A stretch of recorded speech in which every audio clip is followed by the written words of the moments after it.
Pesquisas recentes demonstraram que a popularidade do Bolsonaro subiu muito nos últimos meses, sendo que agora 1/3 da população avalia positivamente o seu governo, números muito próximos do que acontecia antes da pandemia. O que esses números também revelam, na verdade, é que se essa popularidade continuar, Bolsonaro não só deve terminar o mandato, mas é o candidato favoritaço nas eleições de 2022. Ou seja, ele está praticamente já reeleito, se ele manter esse número de popularidade e isso se converter em votos. Isso mostra que passou da hora de a gente entender que nosso sistema precisa mudar, principalmente uma reforma eleitoral e, sonhando mais alto, quem sabe uma reforma no nosso sistema de governo. Então, você quer entender isso? Fique por aqui. Eu sou Ezequiel Lustosa e você está no Biologia Política, um canal formado por cientistas que buscam ensinar biologia e outras ciências, mas também ensinar a sua aplicação, ou seja, defendendo políticas públicas especialmente voltadas para a conservação ambiental, saúde pública, melhoria da educação e nosso sistema político. Se interessou? Então se inscreva, ative o sininho, entre nos links que estão na descrição ou entre nos comentários. Agora você já fez tudo isso, então vem comigo. Bom, olá pessoal, peço perdão pela demora, pelo hiato de vídeos e tenho que pedir perdão porque eu gravei esse vídeo e terminei de editar muito tarde, né? Tanto que já saiu uma pesquisa falando que o Bolsonaro já tem aprovação da maioria da população. Então, enfim, esse meu vídeo talvez vai ficar até mais óbvio ainda o que eu vou falar. Entretanto, como eu vou explicar, é claro que essa aprovação tipo de 50% ela pode ser um pouco exagerada, pode ser inflada devido ao auxílio emergencial, outra coisa, então posso reduzir. Entretanto, como eu vou explicar, a popularidade dele sempre esteve em 30%, então se reduzir para isso, ainda assim eu vejo que Bolsonaro está praticamente reeleito, não que eu estou torcendo para isso, não que eu estou gostando, mas porque infelizmente é isso que as evidências apontam. Então, mesmo que essas pesquisas apareçam, o principal argumento do meu vídeo, né, é o mesmo e continua de pé. Mesmo que essa aprovação dele caia, mas se continuar em 30%, também vai continuar. Há também uma diferença no áudio desse vídeo em relação aos demais, porque eu usei outro microfone. De toda forma, né, creio que está bem claro o que eu estou dizendo aqui.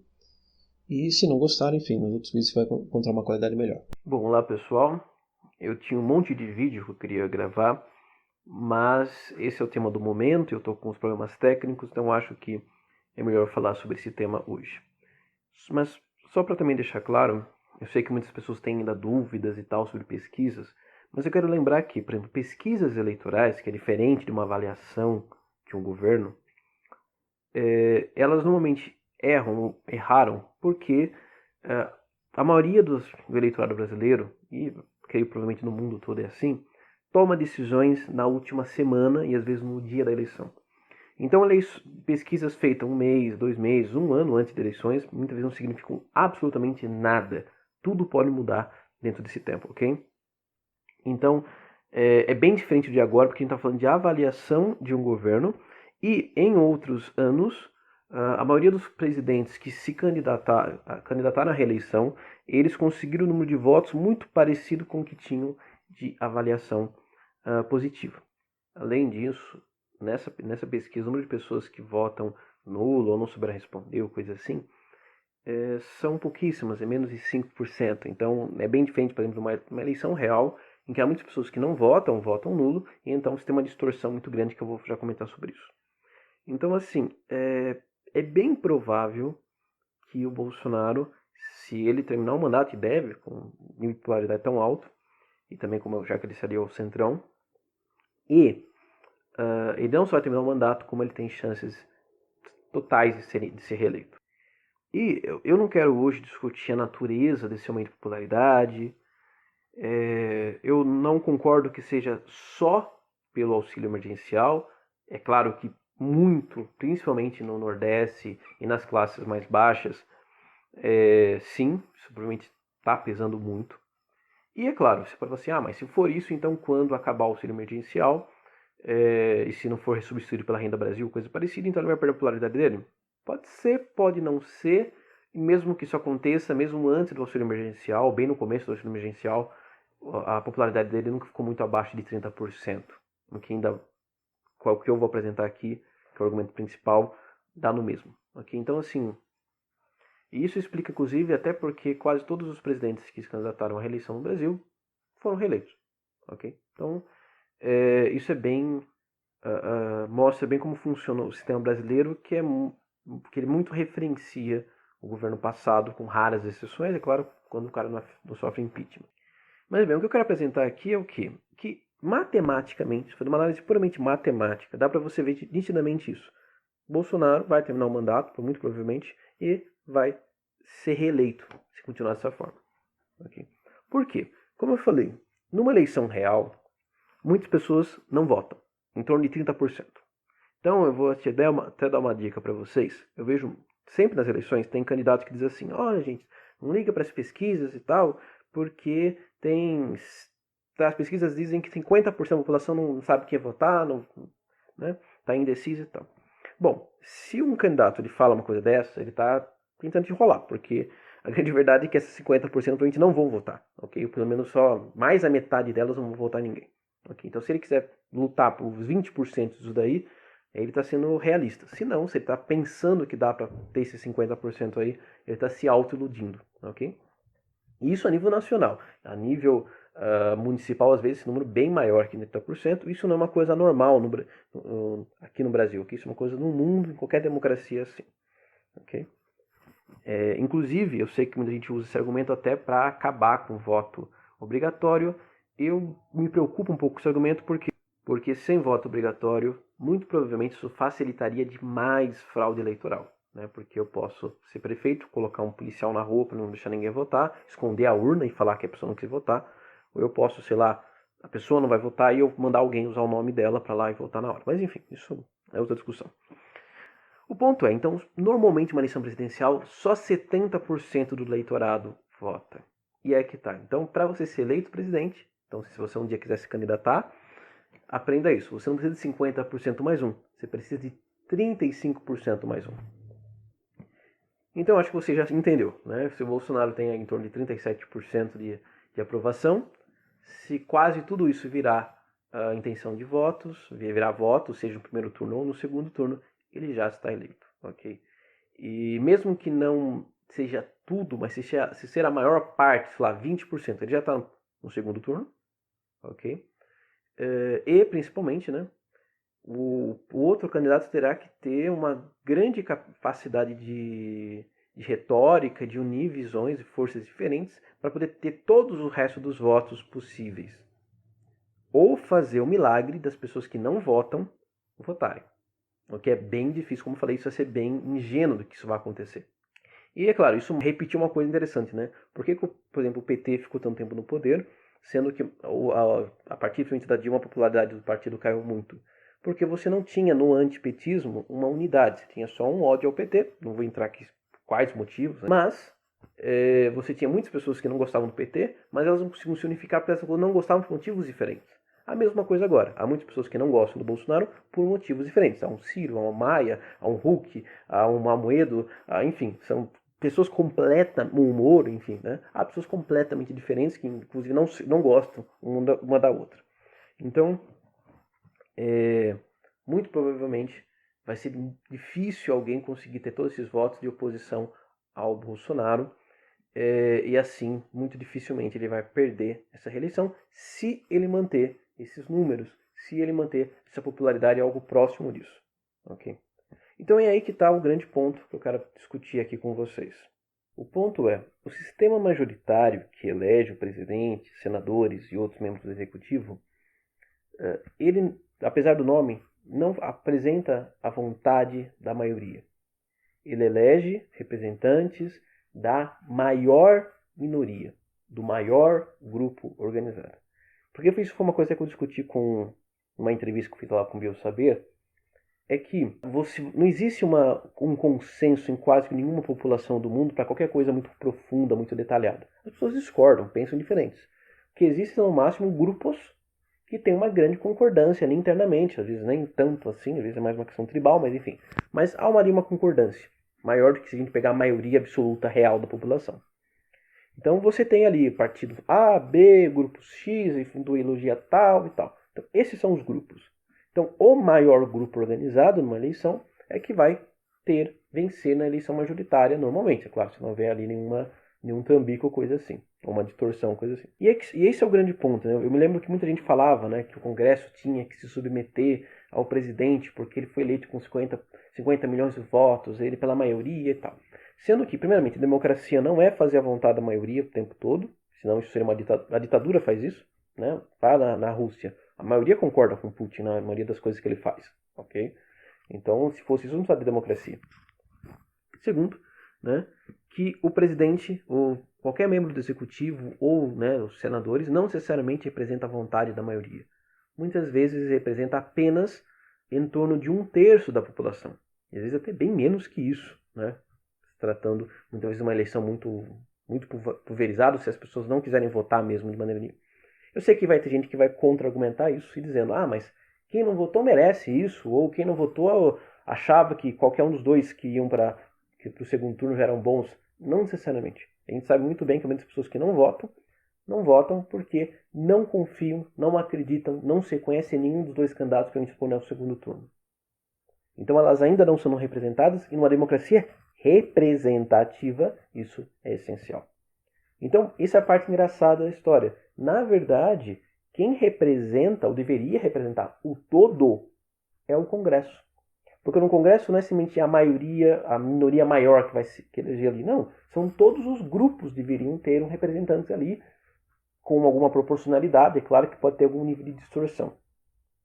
O problema, é claro, eu não vou aqui ser ingênuo, não vou falar que o Congresso é maravilhoso. Não. O problema é que muitas vezes os deputados e senadores não representam nada além deles mesmos. E é aí que está a grande questão. Nós precisamos mudar o sistema eleitoral. Não existe mágica. Okay? Não existe, o povo precisa aprender a votar. Não, há distorções. Okay? Há muitos problemas. Primeiro, não só que nós temos partidos que não são transparentes, que não são bem estruturados, não são democráticos, não querem representar nada, querem apenas poder. E nós temos também um sistema eleitoral que é confuso, que é muito caro e assim por diante. Okay? Não podemos esquecer, eu acho incrível, tem muitas pessoas que elogiam o atual sistema eleitoral com as regras recentes que fizeram. Essas regras foram feitas pelo Cunha, com a intenção de facilitar a reeleição de gente ligada a ele. Sabe, isso não é surpresa para ninguém. Apesar de ter tido uma enorme renovação, essa renovação foi feita porque houve uma onda muito grande de pessoas votando, de movimentos populistas, e a gente está vendo que a qualidade é muito baixa da maioria deles. A grande verdade é essa. Ok? Eu tenho certeza que você se arrepende de muito dos seus votos, assim como eu mesmo me arrependo de muitos dos meus. Para ser sincero. Por quê? Porque também a qualidade era muito ruim, porque o sistema é muito ruim, e às vezes você não tem confiança. Não vou votar em X porque eu sei que eu não vai vencer. Isso é horrível. É horrível você ter... É errado, até tecnicamente falando, mas é horrível você realmente ter dúvida se deve votar em alguém, porque você não sabe se ele tem chances ou não. Mesmo que ele não represente só você, ele representa um número enorme de pessoas, um número significativo de pessoas, mas o sistema não permite isso. Então, por isso nós precisamos de um sistema melhor eleitoral. Eu já fiz uma playlist inteira sobre isso, explicando, por exemplo, o que é o voto distrital puro, o voto distrital misto, o voto proporcional. Inclusive, eu explico que esses nomes estão errados, mas enfim, eu vou deixar a playlist aqui. Nos comentários e no card. Mas, já para deixar claro, né, qual que eu advogo? Evidentemente que é o famoso distrital misto. Na verdade, o termo seria proporcional misto. Por quê? Porque é um sistema que eu posso ter duas formas de representações. Tanto representações regionais, tanto de representações que sejam mais pulverizadas. Porque se eu for para o tal distrital puro, sendo que o termo correto é sistema majoritário de múltiplos membros, o que acontece? Eu teria só eleitos pessoas que têm uma grande representatividade regional. Então, por exemplo, grupos, pessoas, ideias, movimentos que são muitos, mas estão espalhados pelo Estado, dificilmente conseguiriam eleger representantes ou elegeriam um ou outro. E isso é quase nada no legislativo. Por outro lado, né, se eu também fazer de maneira só proporcional, a eleição fica muito cara, ainda mais para um país do tamanho que o Brasil é. Então, por isso o distrital misto é essencial e eu já expliquei em detalhes nos meus vídeos sobre o tema. Okay? Então, isso que a gente precisa entender. E, é claro, para quem quer ser aí a oposição e tal, precisa entender. A grande verdade já está na hora de talvez desistir disso. Vocês não vão conseguir eleger um presidente. Ok? que seu foco deve ser o legislativo. Reforma política, reforma eleitoral e, quem sabe, reforma política. Por quê? Isso é um ponto muito interessante. Vejam, esse problema que eu apresentei ele não acontece só no Brasil, ele acontece no mundo todo que tem presidencialismo. Todo presidente, ele no máximo está representando 1/3 da população normalmente. Existem, é claro, casos de presidentes superpopulares e tal, mas até na hora de governar, na hora que ele vai ter que tomar decisões e não ter como se agradar todo mundo, ele vai preferir, né, manter 30%, 30 e poucos por cento do lado dele, não é 40% para ter uma gordurinha. Ele não vai pensar no todo, ele não vai pensar na maioria. A grande verdade é essa. É assim que o mundo funciona, é assim que a política funciona. Agora, olha aí que legal. No parlamentarismo, né, que muita gente acha que não é democrático, ocorre justamente o oposto. No parlamentarismo ocorre o quê? Vamos pensar num cenário assim. Numa eleição, né, eu tenho 3 partidos muito fortes que representam a população. Vamos imaginar um mundo mais ideal. Né? Então tem o partido A, que, sei lá, 30% da população concorda com ele, o partido B, que 20%, e o partido C, que 10%, e tem uns outros partidinhos com bem menos votos. Se fosse uma eleição presidencial, é claro, o presidente seria do partido A, né? Como eu expliquei. Ele já estaria de um pouquinho de votos de outras pessoas, de outros partidos, ele já estaria eleito. Ok? Entretanto, e é que está, mesmo com o Congresso, e eu já expliquei isso em vídeo, né? O Brasil não foge da regra, o presidente é mais forte que o Congresso, ok? Isso eu já expliquei lá sobre o mito do presidente fraco. O presidente vai impor sua vontade ao Congresso. Então, mesmo que o Congresso tenha uma representação mais proporcional, é a vontade do presidente que vai vingar na maioria das vezes. Então, o que aconteceria? Eu teria um governo em que ele é majoricamente muito mais representativo para 30%, desagradando muitas vezes 70% da população. Agora, olha que legal. Se eu tenho um parlamentarismo, isso quer dizer que se tiver um sistema eleitoral que não cria muitas distorções, então o partido A ele vai ter 30% do Congresso. O partido B vai ter 20%. E o partido C, o partido vai ter 10%. Claro, pode variar um pouquinho por cento para cima e para baixo, que sempre tem alguma coisinha que falha, mas não é para ser muito diferente disso. Então, para o partido A governar, ele será obrigado a se aliar a outros partidos. E essa aliança não será só de troca de cargos, mas também de ideias, de propostas, de visões. Então o partido A vai ter que ceder muitas coisas para poder chegar ao meio termo, que agrade tanto o seu eleitorado fiel quanto o eleitorado de outro partido. E aí sim, né? Então ao invés de ter um primeiro-ministro, ao invés de ele defender só 1/3 da população, ele vai ter que fazer políticas que agradem especialmente, né, a maioria, talvez absoluta, né? Ou mais de 40%, 50%. Okay? Então essa é a diferença. Então, ao contrário do que as pessoas pensam, o parlamentarismo ele é muito mais democrático, no sentido que ele é muito mais representativo da totalidade da população. E não diferente de um presidencialismo que o presidente pode e vai ser, se ele for esperto, ele vai buscar apenas agradar em torno de 1/3, 40% no máximo a população. Isso já garante para ele a reeleição, né, pela eternidade, se ele quiser. Né, se ele conseguir manter isso, é claro. Agora, você que pode falar assim, mas eu sou bolsonarista, ou você pode falar assim, não, eu não sou bolsonarista, mas eu acho que o Bolsonaro é esse fim do mundo, esse demônio que vocês pintam aí. Tá bom. Só que pensa bem, hoje é o Bolsonaro. Amanhã pode ser votar o PT, amanhã pode ser o Ciro, o Haddad, pode ser alguém que você não gosta. E aí? Será que você vai aceitar de boa isso? Então, é uma reforma política. Veja bem, eu não estou falando uma reforma política para fazer um golpe ao Bolsonaro. Não. Ok? Estou falando que foi uma reforma eleitoral que já está na mesa de ser debatida. Ok? Falta alguma pressão. Mas já está na mesa ela. Já tem apoio no Congresso. Que se ela for aprovada, se o presidente não for representativo, pelo menos o Congresso vai ser.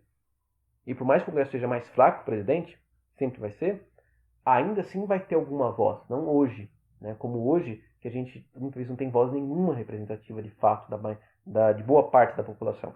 E, né, se fazer um parlamentarismo, novamente, não é para fazer um golpe o Bolsonaro, mas sim porque eu vejo que é um sistema melhor, eu advogo isso há anos, não é por causa do Bolsonaro, né, isso pode ser feito para, né, 2022, não agora, porque aí seria realmente complicado fazer uma coisa dessa.